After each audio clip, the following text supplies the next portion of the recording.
ಬರ್ತೇನೆ. ಬಾಯ್ ಬಾಯ್. ಸೊ ನೋಡಿ, ಹಾಂ ಥ್ಯಾಂಕ್ ಯು. ಒಂದು ಸಬ್ಸ್ಕ್ರೈಬರ್ಸ್ ಆದರೆ ಇಲ್ಲಿ. ಸೊ ಕ್ಯಾಮರಾ ಇದ್ದರೆ ಅದೇ ಒಂದು ಅಡ್ವಾಂಟೇಜ್. ಎಲ್ಲರೂ ಕೇಳ್ತಾರೆ ಯೂಟ್ಯೂಬ ಅಂತ. ಆಗ ಹೌದು ನೋಡಿ, ಇದುವೇ ಭಾಗಂಡೇಶ್ವರ ಟೆಂಪಲ್. ಇದು ಶಿವ ಟೆಂಪಲ್ ಅಲ್ಲ. ನಾವು ಆ್ಯಕ್ಚುಲಿ ಆಗ 2 ಗಂಟೆಗೆ ಬಂದಿದ್ವಿ, ಆದರೆ ಓಪನ್ ಆಗಿರಲಿಲ್ಲ. ಮತ್ತು ಅಲ್ಲಿ ಒಳಗೆ ಹೋಗಿ ಅನ್ನಪ್ರಸಾದ ಎಲ್ಲ ತಗೊಂಡು ಆಮೇಲೆ ಈಗ ದೇವಸ್ಥಾನ ಎಂಟ್ರಿ ಮಾಡಿ ಬಂದ್ವಿ. ಅದಕ್ಕೆ ಎಷ್ಟು ಈ ರೈನ್ ಕೋಟ್ಗೆ? ಟ್ರಾನ್ಸ್ಪರೆಂಟ್ ಇದು ಒಂದು ಒಳ್ಳೇದಲ್ಲ. ಇದಕ್ಕೆ ರೈನ್ ಕೋಟ್ಗೆ ಎಷ್ಟು? ಇದು ಟ್ರಾನ್ಸ್ಪರೆಂಟ್.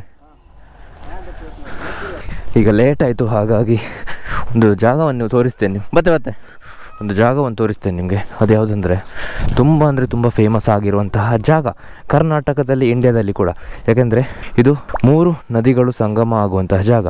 ಈ ಕಡೆಯಿಂದ ಬರುವಂತಹ ಕನ್ನಿಕೆ ನದಿ, ಆ ಕಡೆ ಬರುವಂತಹ ಕಾವೇರಿ ನದಿ, ಮತ್ತು ನಡುವಲ್ಲಿ ಹುಟ್ಟುವಂತಹ ಸುಜ್ಯೋತಿ ನದಿ, ಅದೆಲ್ಲ ಸೇರಿ ಆ ಕಡೆ ಹೋಗ್ತದೆ, ಮೈಸೂರು ಆಗಿ ತಮಿಳುನಾಡು ಕಡೆ ಹೋಗುವಂಥದ್ದು. ಸೊ ಇದು 3 ನದಿಗಳ ಸಂಗಮ ಆಗುವಂಥ ಸ್ಥಳ.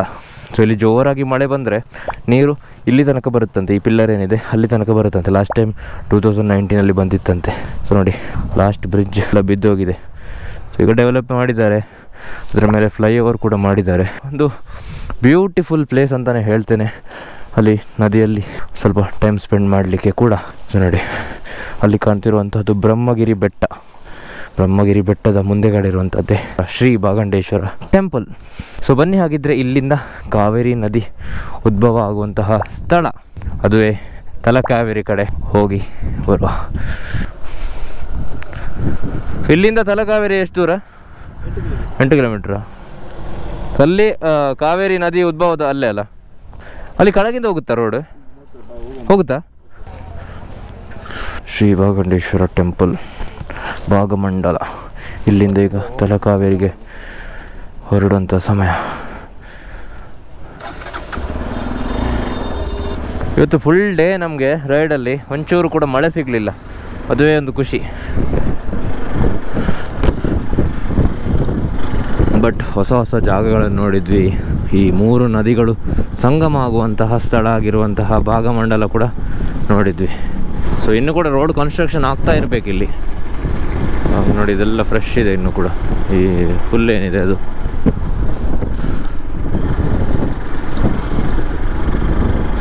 ಈಗ ಯಾವ ಕಡೆ? ತಲಕಾವೇರಿಗೆ. ಅಣ್ಣ, ತಲಕಾವೇರಿ ಈ ಕಡೆ 8 ಕಿಲೋಮೀಟ್ರ್ ಇದೆಯಾ? Thank you. ಇಲ್ಲಿಂದ 8 ಕಿಲೋಮೀಟರ್ ತಲಕಾವೇರಿಗೆ.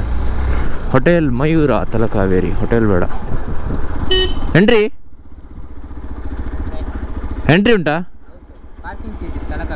ಓಕೆ 2 ಬರ್ತದೆ ಉಂಟಲ್ಲ. ಹಾಂ,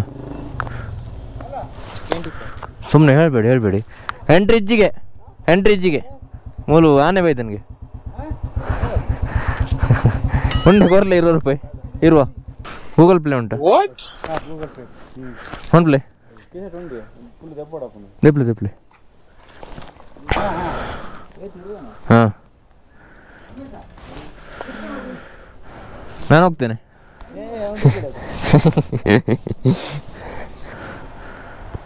ಇಗೊಳ್ಳಿ, ಇದು ಬರೋ ತಗೊಳ್ಳಿ. ಅದೇ ಎಷ್ಟು? 4 wheeler 30 rupees, 4+1. 2 wheeler 10 rupees, Innova 50 rupees. ಓ, ಕಾರ್ ಗುಂಡಿಯಾ?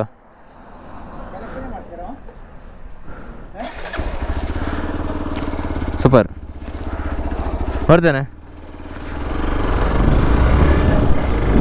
ಸೊ ನೋಡಿ, ಇಲ್ಲಿ ತಲಕಾವೇರಿ ಹೋಗೋ ಮೊದಲು ಎಂಟ್ರಿ ಫೀಸ್ ಉಂಟು ಗಾಡಿಗೆ, ಅಂದರೆ ಪಾರ್ಕಿಂಗಿಗೆ. ಬೈಕಿಗಾದರೆ 10 ರೂಪಾಯಿ. ಮತ್ತು ಕಾರ್ ಬೇರೆ ಕಾರಿಗೆ ಬೇರೆ ಇದೆ. ಕೆಲವು ಕಡೆಯಲ್ಲಿ ಕಾರಿಗೆ ಅಂತಲೇ ಫಿಕ್ಸ್ ಮಾಡಿರ್ತಾರೆ. ಇಲ್ಲಿ ಇನೋವಾಗೆ ಬೇರೆ, ಸ್ಕಾರ್ಪಿಯೋಗೆ ಬೇರೆ. ಎಂತ ಮಾಡಬೇಕು? ತಲಕಾವೇರಿ ಎಂಬ ಜಾಗ ತುಂಬ ಎತ್ತರದಲ್ಲಿ ಉಂಟಾ ಅಂತ. ಯಾಕಂದರೆ ನೀರು ಅಲ್ಲಿಂದ ಹರಿಬೇಕಲ್ಲ ಕಡೆ.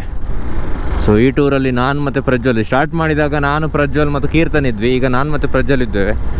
ಯಾವುದೇ ಒಂದು ಟೂರ್ ಹೋದಾಗ ಅಥವಾ ಬೈಕ್ ರೈಡ್ ಹೋದಾಗ ಸ್ವಲ್ಪ ದೂರ ಅಂತ ಇದ್ದರೆ ಜೊತೆಯಲ್ಲಿ ಯಾರಾದರೂ ಇರೋದೇ ಒಂದು ಉತ್ತಮ ಅಂತ ಅಂದ್ಕೊಳ್ತೇನೆ. ಯಾಕಂದರೆ ನಡುವಲ್ಲಿ ಎಲ್ಲಾದರೂ ಈ ಕಾಡು ಮಧ್ಯದಲ್ಲಿ ಬೈಕ್ ಏನಾದರೂ ಪ್ರಾಬ್ಲಮ್ ಬಂದರೆ, ಬೈಕ್ ಬ್ಯಾಟ್ರಿ ಡೆಡ್ ಆದರೆ ಅಥವಾ ಟಯರ್ ಪಂಚರ್ ಆದರೆ ಆ ಥರದ್ದೇನಾದರೂ ಸಂಭವಿಸಿದರೆ ಜೊತೆಗೆ ಯಾರಾದ್ರು ಇದ್ದಾರೆ ಅಂತ ಒಂದು ಧೈರ್ಯ ಇರುತ್ತಲ್ಲ. ಸೋಲೋ ಆಗಿದ್ದರೆ ಸ್ವಲ್ಪ ಕಷ್ಟ, ಅದು ಬಿಡಿ. ರಾತ್ರಿ ಹೊತ್ತಲ್ಲಿ ಅಂತ ಆದರೆ ಇನ್ನೂ ಕಷ್ಟ ಆ ಥರ ಎಲ್ಲ ಏನಾದರೂ ಸಂಭವಿಸಿದರೆ. ಸೊ ಜೊತೆಗೆ ಯಾರಾದರೂ ಇದ್ದರೆ ರೈಡ್ ಮಾಡುವಾಗಲೂ ಕೂಡ ಗಮ್ಮತ್ತಾಗುತ್ತೆ, ಸೇಫ್ಟಿ ಕೂಡ ಇರುತ್ತೆ ಅಲ್ವಾ. ಪೆಟ್ರೋಲ್ ಈ ಥರ ಖಾಲಿ ಆದರೆ ಆ ಥರ ಎಲ್ಲ. ಸೊ ಹಾಗಾಗಿ ನೀವೇನಾದರೂ ರೈಡ್ ಮಾಡೋದಂತ ಆದರೆ ಒಬ್ಬೊಬ್ಬರೇ ರೈಡ್ ಮಾಡಬೇಡಿ. ಸೊ ನಾನು ಕೂಡ ಒಬ್ಬೊಬ್ಬರೇ ರೈಡ್ ಲಾಂಗ್ ಇದ್ದರೆ ಅಷ್ಟೊಂದು ಮಾಡಲಿಕ್ಕೆ ಹೋಗಲ್ಲ, ಯಾಕಂದರೆ ಏನಾದರೂ ಸಂಭವಿಸಿದರೆ. ಯಾಕಂದರೆ ಲಾಸ್ಟ್ ಟೈಮ್ ಕೂಡ ಇದರ ಬ್ಯಾಟ್ರಿ ಡೌನ್ ಆಗಿತ್ತು. ಸೊ ಹಾಗೆ ಈ ಸ್ಥಳವನ್ನು ಟಿಪ್ಪು ಸುಲ್ತಾನ್ ಸುಮಾರು ವರ್ಷಗಳ ಕಾಲ ಆಳ್ವಿಕೆ ಮಾಡಿದಂತಹ ಜಾಗ ಎಂದು ಕೂಡ ಹೇಳ್ತಾರೆ. ಸೊ ಹಾಗಾಗಿ ದೇವಸ್ಥಾನದ ಒಳಗಡೆ ಆನೆಯ ಶಿಲೆಗಳಿತ್ತು. ಆನೆಯ ಶಿಲೆಯಲ್ಲಿ ಆನೆಯ ಸೊಂಡಿಲುಗಳನ್ನೇ ತುಂಡು ಮಾಡಿದರು. ಅಷ್ಟೊಂದು ಕ್ರೂರಿ ಅಂತಲೇ ಹೇಳ್ಬೋದು. ಅಲ್ಲಿ ಕೇಳಿದೆ, ಆಗ ಅವ್ರು ಹೇಳಿದರು ಟಿಪ್ಪು ಸುಲ್ತಾನ್ ಅವರು ಆನೆಯ ಸೊಂಡಿಲನ್ನು ಆ ಕಾಲದಲ್ಲಿ ತುಂಡು ಮಾಡಿದ್ದು ಅಂತ. ಸೊ ನೀವೇನಾದರೂ ಬರೋದಂತಾದರೆ ಭಾಗಮಂಡಲ ಬನ್ನಿ. ಭಾಗಮಂಡಲದಿಂದ 8 ಕಿಲೋಮೀಟರ್ ಮುಂದೆಗಡೆ ಇರುವಂತಹ ಕಾವೇರಿ ನದಿಯ ಉದ್ಭವ ಸ್ಥಳ ಆಗಿರುವಂತಹ ತಲಕಾವೇರಿ ಕೂಡ ಬನ್ನಿ ಅಂತ ಹೇಳ್ತಾ ಇದ್ದೇನೆ.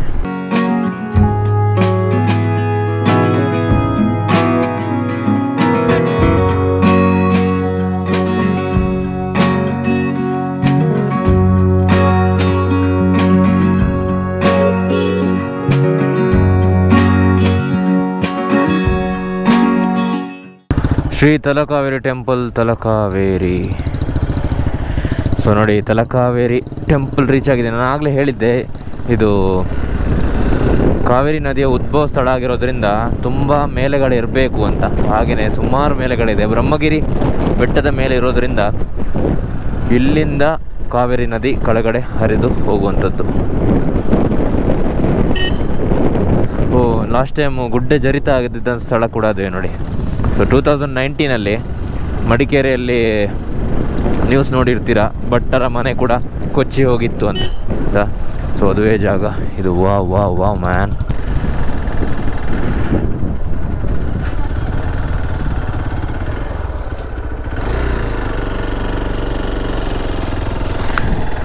ಸೊ ಪಾರ್ಕಿಂಗ್ ಸ್ಟ್ಯಾಂಡ್ ಸರಿಯಾಗಿಲ್ಲ. ಸೊ ಹಾಗಾಗಿ ನಿಲ್ಲೋದು ಸ್ವಲ್ಪ ಡೌಟೇ. ಸೊ ಹಾಗಾಗಿ ಇಲ್ಲೇ ನಿಲ್ಲಿಸುವ. ಇಲ್ಲಿ ಆರಾಮ್ಸೆ ನಿಲ್ಲುತ್ತೆ. ವಾವ್ ಮ್ಯಾನ್, ನೋಡ್ರಿ ತಲಕಾವೇರಿ.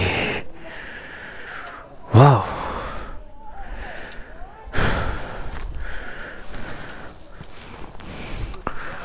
ಇಲ್ಲಿಂದ ವ್ಯೂ ತೋರಿಸ್ತೇನೆ ನೋಡಿ. ಇದುವೇ ಬ್ರಹ್ಮಗಿರಿ ಬೆಟ್ಟ. ಬ್ರಹ್ಮಗಿರಿ ಬೆಟ್ಟದಿಂದ ನೀರು ಅಲ್ಲಿಂದ ಉದ್ಭವವಾಗಿ ಕೆಳಗಡೆ ಹರಿದು ಹೋಗುತ್ತೆ. ನಾನು ಅಲ್ಲಿ ಏನು ತೋರಿಸಿದ್ದೆ ಆ ಕಡೆ ಹೋಗುತ್ತೆ. ಸೊ ಬನ್ನಿ ದೇವಸ್ಥಾನದ ಒಳಗಡೆ ಹೋಗುವ. ದೇವಸ್ಥಾನದ ಒಳಗಡೆ ಕ್ಯಾಮರಾ ಕೊಂಡೋಗ್ಲಿಕ್ಕೆ ಆಗಲ್ಲ, ಯಾಕಂದರೆ ಅಲ್ಲೇ ಬರ್ತಿದ್ದಾರೆ ನೋಡಿ, ಫೋಟೋ ಮತ್ತು ವಿಡಿಯೋ ಚಿತ್ರೀಕರಣ ನಿಷೇಧಿಸಿದೆ ಅಂತ. ಸೊ ಹಾಗಾಗಿ ನಾನು ಫೋಟೋ ತೆಗಿಲಿಕ್ಕಾದರೆ ಒಳಗಡೆ ಫೋಟೋ ತೆಗಿತೇನೆ, ಈ ಸ್ಥಳ ಹೇಗಿದೆ ಅಂತ. ಸೊ ಬನ್ನಿ, ಹಾಗಿದ್ರೆ ಇದನ್ನೆಲ್ಲ ಇಟ್ಟು ಒಳಗಡೆ ಹೋಗಿ ಈ ಕಾವೇರಿ ದೇವಸ್ಥಾನ ಕಣ್ತುಂಬಿಕೊಂಡು ಬರೋಣ.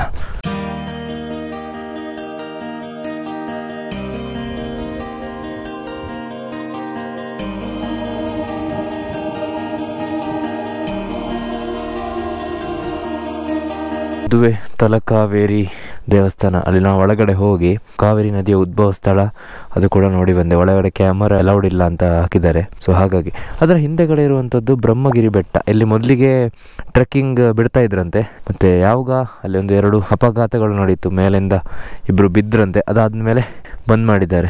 ಮೊದಲೆಲ್ಲ ಇದರಲ್ಲಿ ಟ್ರೆಕ್ಕಿಂಗ್ ಹೋಗ್ತಾ ಇದ್ರಂತೆ, ಆದರೆ ಈಗ ಅದಲ್ಲಿ ಏನಿಲ್ಲ, ಟ್ರೆಕ್ಕಿಂಗು ಇಲ್ಲ, ಏನೂ ಇಲ್ಲ, ಫುಲ್ಲು ಕ್ಲೋಸ್. ಬಟ್ ಇಲ್ಲಿಂದ ವ್ಯೂ ನೋಡಿರಿ ಯಾವ ಥರ ಇದೆ ಅಂತ. ಆಗ ಫುಲ್ಲು ಫಾಗ್ ಬಂದಿತ್ತು ನೋಡಿ. ಇದೆಲ್ಲ ಬ್ರಹ್ಮಗಿರಿ ಬೆಟ್ಟ. ಈ ತಲಕಾವೇರಿ ಉದ್ಭವ ಸ್ಥಳ ಇರೋದೇ ಬೆಟ್ಟದ ಮೇಲೆ. ಸೊ ಹಾಗಾಗಿ ಇಲ್ಲಿಂದ ನೀರು ಹರಿದು ಕೆಳಗೆ ಹೋಗುತ್ತೆ. ಸೊ ಇದಿಷ್ಟು ಈ ವಿಡಿಯೋದಲ್ಲಿ. ಈ ವಿಡಿಯೋ ನಿಮಗೆ ಇಷ್ಟ ಆಗಿದ್ದರೆ ವಿಡಿಯೋಗೊಂದು ಲೈಕ್ ಮಾಡಿ. ನಿಮಗೆ ಭಾಗಮಂಡಲ ತೋರಿಸಿದೆ, ಹಾಗೆಯೇ ಕಾವೇರಿ ಉದ್ಭವ ಸ್ಥಳ ಕೂಡ ತೋರಿಸಿದೆ. ಈ ವಿಡಿಯೋ ನಿಮ್ಗೆ ಇಷ್ಟ ಆಗಿದ್ದರೆ ವಿಡಿಯೋಗೊಂದು ಲೈಕ್ ಮಾಡಿ, ಶೇರ್ ಮಾಡಿ, ಸಬ್ಸ್ಕ್ರೈಬ್ ಮಾಡಿ ಅಂತ ಹೇಳ್ತಾ see you, take care, bye. ಪೋಪು ನೀರು ಅತ್ತ Same. I am also CEO. Oh, which one?